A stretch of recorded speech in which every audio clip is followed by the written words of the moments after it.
Our News from the Hill segment tonight. If leaks within the Trump administration do not stop, Congress may cancel authorization for sensitive spy operations until the leaks do stop. The House Judiciary Committee threatened to stop authorization for FISA Section 702 if leaks of classified information are not fully investigated. Now, former senior Obama administration officials are believed to be responsible for the numerous anti-Trump leaks, but this should not be political. These types of leaks put our nation at risk. Regardless of whether you're a Republican or a Democrat, this should matter to you. With me now from the Washington Free Beacon, Adam Kredo. Adam, good to see you.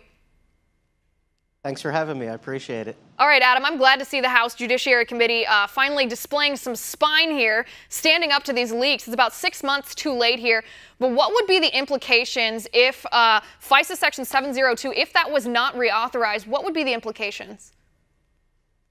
Well, it's interesting. I've seen this story framed as Republicans attempting to undermine national security and NSA operations. And honestly, that would actually be the case. They're kind of holding hostage a key passage of the FISA law that authorizes the U.S. to spy on foreign nationals. Those are citizens that might be American or people who are not citizens who are outside of the United States. It's a very key section of the FISA law that allows us to conduct a lot of intelligence gathering operations. But these lawmakers, I think, have a very simple point here, that until there's proper oversight and investigation into how leaks from the former Obama administration got out there, how they unmasked officials that are close to Trump, they don't want to reauthorize a program that might be inappropriately used to spy on Americans and allies of the Trump administration. Right, which makes sense. I mean, the Democrats right now who are taking issue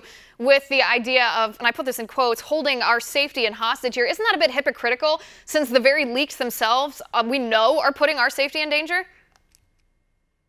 Yeah, I think you're absolutely right about that. It's funny to see often that the Democrats, especially those still loyal to President Obama and his team, those are the people that orchestrated leaks of sensitive national security information, that is classified information relating to Trump. That's also classified information about what our allies are up to. We saw the leaks that harmed anti-ISIS operations being carried out by the Israelis. Those leaks were disseminated and orchestrated by allies of the former Obama administration and quite potentially senior officials in that former administration. So I think it's hypocritical for them to say Republicans are holding our intelligence operations hostage when what the Democrats have essentially done is weaponize national security leaks to target their political enemies. Right, and you put out a great piece, I want to say maybe 3 weeks, a month ago, where you had a chart of how often these leaks were happening in the Trump administration. It's happening something like once a day. It's 6 months into the Trump administration. Every single day there's critical classified information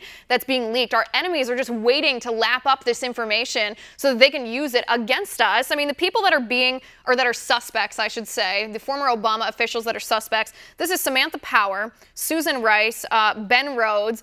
I mean, why don't we just get them to testify? Why don't we subpoena them and make them testify about where this information came from and why they told it to journalists if they did that?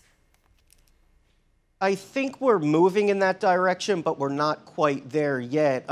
Look, the Judiciary Committee, the Government Oversight Committee, they have some sort of jurisdiction in this matter, but most of the investigations into leaks and unmasking of Trump associates by the former administration is focused on the Intelligence Committee, mainly the House Intelligence Committee, where Devin Nunes has been really focused on the unmasking issue. They have subpoenaed, as you said, Rice, they have subpoenaed Power, they have subpoenaed Brennan. Rhodes not yet included in that, other officials like Colin Kahl not included in that, but I think the more that members of Congress bang on this drum, the more there will be an appetite to either subpoena these individuals or have them meet in a classified setting with the Intelligence Committee. We are moving closer to that, but just not there yet. It's not quite soup. Right, and I think Ben Rhodes could testify without issuing executive privilege here, because he could talk about his time after he worked for President Obama, not the time during it. But Adam, before we go, explain to me how these two are tied together. So it's actually two separate investigations, one into the leaks of classified information, and then another investigation into this unmasking. How are those two tied together? Well, essentially, the House Intelligence Committee, which is focused on unmasking. They're at the first step. That is trying to figure out how these requests for classified information, that is associates of President Trump, how their names from classified intelligence were unmasked, that is revealed, and subsequently how they were leaked to the press. That's the second step that Judiciary and Oversight is more focused on. Ron DeSantis, who chairs the Subcommittee on National Security, has talked to me very thoroughly about it. He's named Ben Rhodes as somebody he suspects as potentially having a chief role in the second step, that is the leaking of the information to the press, and he thinks that Rhodes is continuing to leak a lot of this information. So the first step is for House Intelligence to figure out who exactly was behind the unmasking and why they were doing it. The second step is figuring out how this was leaked to the press. Right. It does seem to have a correlation, because some of these requests for unmasking simply would make no sense